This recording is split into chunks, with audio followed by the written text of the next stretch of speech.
काही घटना बातमी म्हणून ऐकू येतात, पण त्या मनात खोलवर हळहळ निर्माण करतात.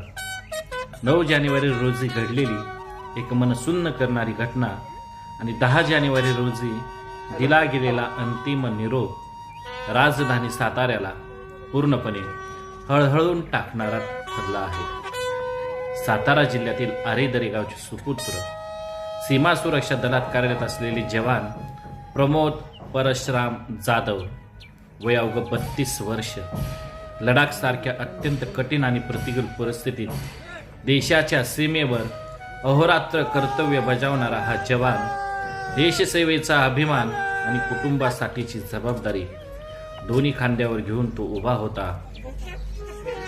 यामध्येच प्रमोद जाधव यांचा विवाह अवघ्या वर्षभरापूर्वीच झाला होता.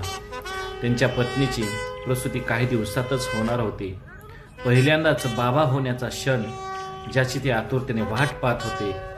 आपल्या पत्नीला मानसिक आधार देण्यासाठी, अपत्याच्या जन्मावेळी तिच्यासोबत राहण्यासाठी.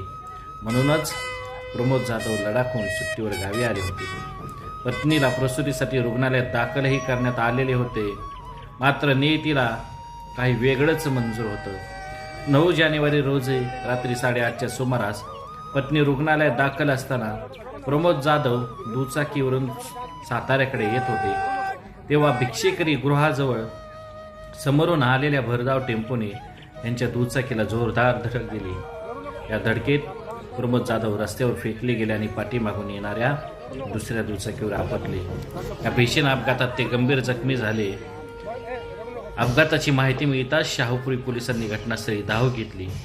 जखमी अवस्थेत प्रमोद जाधव यांना जिल्हा शासकीय रुग्णालयात दाखल करण्यात आले. मात्र डॉक्टरांनी तपासणीनंतर त्यांना मृत घोषित केले. ज्या घरात नव्या जीवाची वाट पाहिली जात होती त्या घरावर शोककळा पसरली. ज्या लेकीच्या जन्मासाठी प्रमोद जाधव गावी आले होते त्या चिमुकलीचा जन्म